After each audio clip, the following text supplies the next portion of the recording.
Hello, everyone. Welcome back for another mini lecture. This week, we are talking about teaching learners with autism spectrum disorder. All of our activities and readings were selected around three main objectives. Those being first, to be able to differentiate between evidence-based practices and those that lack empirical support. Second objective is to evaluate research studies and websites that promote treatment approaches. And finally, by completing all of the activities, at the end of all this, you should be able to define and apply basic behavioral principles to your instruction. Right? So why the focus on evidence-based practices? Why do we need them? Well, in special education, historically, and autism specifically has been a magnet for fad treatments or pseudoscientific treatments. So, because we don't know what causes autism, that leaves the door open for people to begin to speculate what might cure it, right? And because we don't have one definitive treatment that works for all children, a lot of parents and practitioners even are willing to try different approaches or strategies that may not have sufficient research support regarding its effectiveness. So, in its most extreme case, this can actually result in children dying or being physically harmed by these pseudoscientific treatments. But more commonly, when people are willing to use these unsubstantiated treatments, parents are paying money for something that is not proven to work, and it also takes time and time away from strategies that may be effective in helping to support children's learning. So, evidence based practices is what we use as the foundation of our instruction because we know that there is sufficient research support that documents that these strategies are effective in teaching or improving outcomes for our learners with autism. So let's spend some time talking about the difference between evidence-based and research-based. Now, there are plenty of studies and strategies out there that have research behind it, meaning someone has asked a question and has conducted a study to determine whether or not that intervention or that strategy is effective, right? So anyone can do research, right? And a lot of times you can actually get that published in journals, even if it's not good research, right? So just because it's published does not necessarily mean that it is methodologically rigorous or good research. There are plenty of what we call predatory journals out there that if you're willing to pay, they will publish your research, okay? So lots of things can have research to support it, but what makes it different, what makes evidence-based different than research-based is that evidence-based strategies have a number of research articles to support it, right? And those research articles themselves were deemed to be methodologically rigorous, meaning that they meet the research standards for the field. And when something is methodologically rigorous, then we can be more confident in the conclusions that are drawn from that research. Right? So to summarize, research-based simply means that someone's done research on it. It may be good research or maybe not so good research, but research-based just means simply research has been done. Whereas evidence-based is a higher standard for that research. Something that is evidence-based has multiple research articles to support it, and those research articles are methodologically rigorous, meaning that they meet the standards for the field. So for the purposes of this class, we will be focused on what we call evidence-based practices. Okay? All right, let's talk about what makes something evidence-based. Well, in our field, in special education and education broadly, there are different ways in which you can conduct research on an instructional strategy or an intervention. The most common or most rigorous type of research design in the field is what we call randomized control trials. So these are group design studies in which a sample of children are randomly assigned to different conditions. So it could be randomly assigning some kids to one type of classroom and randomly assigning a second group of kids to another classroom, and then comparing the outcomes. So that is what we call group designs, where the analysis of the study is at what we call the group level. So we're looking at the average change or the average performance of the students in the group. Okay. So in order to be considered an evidence-based practice, one criteria could be that there are at least 2 high-quality experimental group designs that are conducted by 2 different research groups. Okay. And it's important to stress that we want to see replication of the research and replication of its findings when it's implemented by 2 different people. We don't want to just see an intervention being evaluated by the person who developed it. Right? We want to make sure that other people can do it with different groups of kids. In addition, in special education, and especially with students with autism, single case design is another way in which researchers try to compare the effects of an intervention or strategy. In single case design, the individual participant is compared, serves as his or her own baseline or comparison group.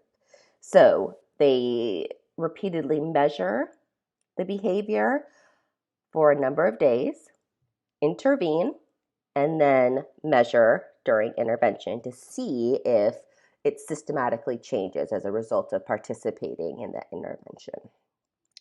So for single case design, in order to meet the evidence-based practice criteria, we want to see at least 5 high-quality single case designs that are conducted across 3 research groups. Okay, so again, making sure that other people can replicate the design as well as the findings. And across all the single case studies, because they are focused on a smaller group of participants, we want to make sure that at least 20 participants across, there are at least 20 participants across 5 studies or more. Finally, it could be a combination of both group design and single case design. So the evidence-based criteria for a combination approach would mean that you would have at least 1 high-quality group design study and at least 3 high-quality single case design studies that are conducted across 2 different research groups. Okay. So again, the main takeaway here is that we are concerned with the quality of the research design, whether it's group design or single case design, and we want to see that it is conducted across different research groups. So multiple studies performed by multiple different groups that come up with similar findings. Now, there are several groups out there who have done systematic reviews in the hopes of making sense of the broad literature, because it can be very intimidating as a practitioner to try to make sense of all the research that is out there. So one way the field has tried to address this is by forming task groups whose main purpose is to sort through the literature and to identify what is effective and what's not effective. Now, for our class, we are primarily using the work by first the National Professional Development Center on Autism and the National Clearinghouse on Autism Evidence-Based Practices. So these 2 centers actually are from the same group of people. The NPDC, the National Professional Development Center on Autism, is a group that I worked with several years ago, and the National Clearinghouse on Autism Evidence-Based Practice is the update. Right. So this is the article by Steinbrenner et al., which you referred to when you were choosing your focused intervention strategies for assignment 1. Okay. But these are essentially the same groups of people who followed the same procedures in their reviews. The NCAEP is the most recent of the evidence-based practices. So I'm going to focus on the one that I'm most familiar with, which was the predecessor to the Steinbrenner article. But again, they followed the same process. Okay? So the National Professional Development Center is comprised of a number of researchers whose sole purpose was to look through the research, and not all the research, but the research particularly focused on educational and behavioral outcomes. So we did not include any kind of medical studies. Okay? And we were only looking at intervention studies. or studies that looked at instructional strategies. Okay. All right, so I'm actually going to skip to this one because it's a little bit clearer for you to see. So I mentioned in a previous class that when we look at autism interventions, there are two main categories that these interventions tend to fall in. First is what we call comprehensive treatment models. Comprehensive treatment models generally are larger curriculums that are meant to address a broader range of development, right? So think of those as kind of like broad curriculums that at the end show overall improvements in child's development. So you're looking broadly at improving language outcomes or social skills outcomes or adaptive skills. Compared to focused intervention strategies, which tend to focus on a single skill or a single outcome, right?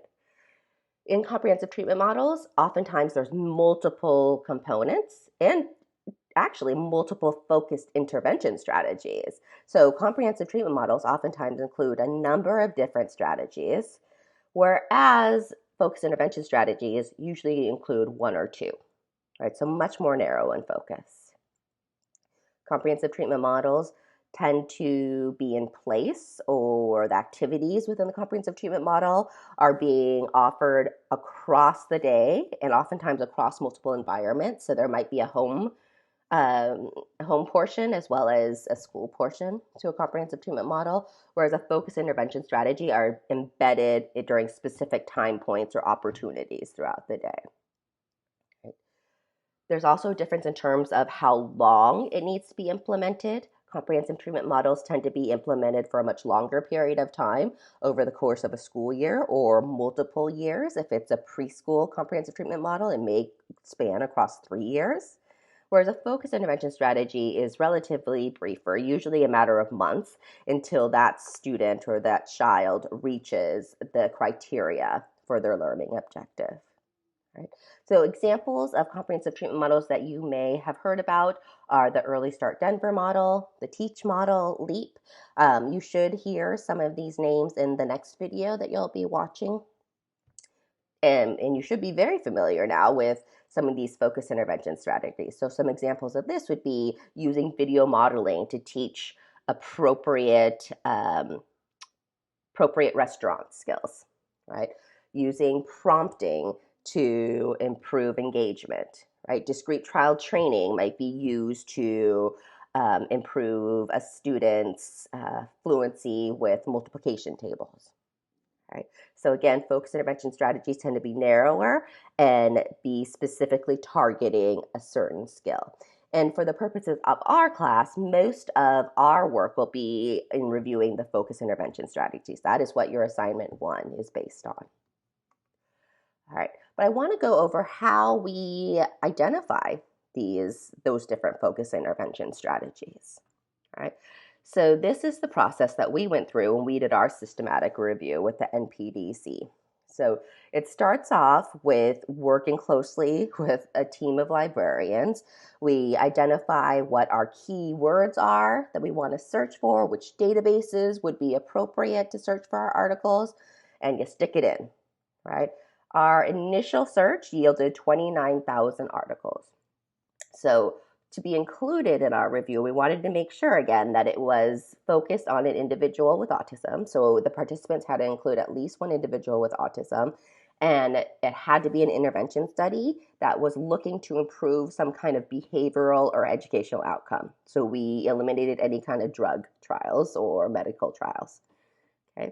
From those 29,000 articles, we first did what was called a title review, where you just read the title and you look to see whether or not it's relevant, right? Oftentimes, when you go into a library search engine and you type in your keywords, sometimes some random things pop up that you're not quite sure how it made it. So it was really easy to first start off with the title review and eliminate a number of articles.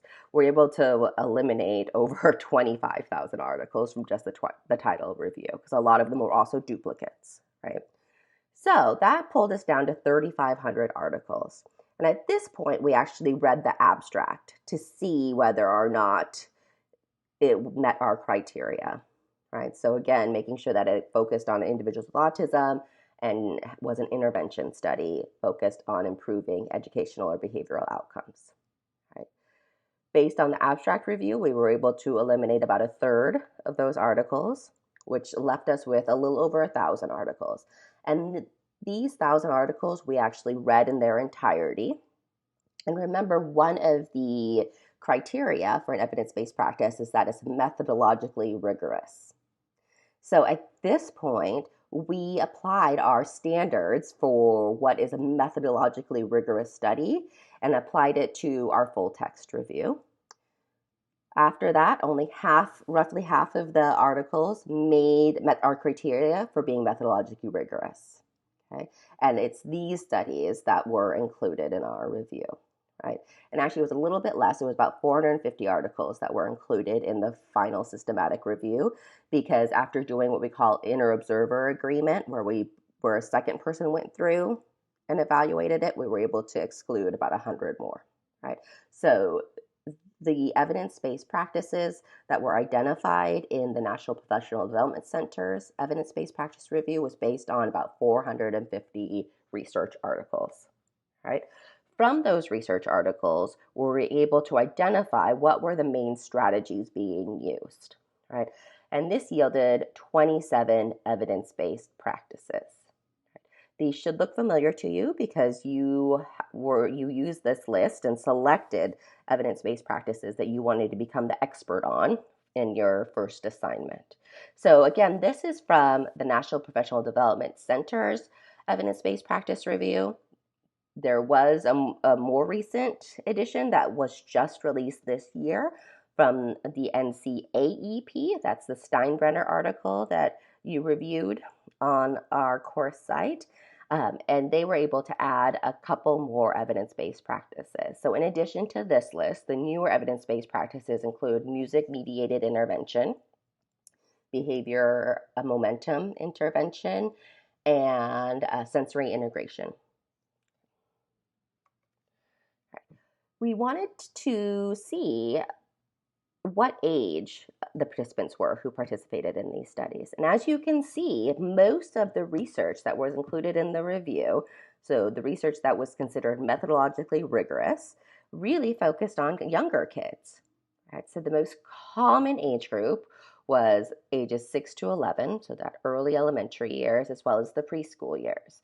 And you can also see here that the majority of research that is conducted with students with autism are single case design research, with relatively fewer being group design, right? So based on this graph, you should notice that there is more limited information and more limited knowledge around effective instruction for children from birth to 2, which might be expected given that autism is typically diagnosed on average by the age of 3, right? And to be included in this review, you had to have an individual diagnosed with autism in your study. So that makes sense that we wouldn't have too many who actually had a diagnosis and was participating in research, because they are so young here.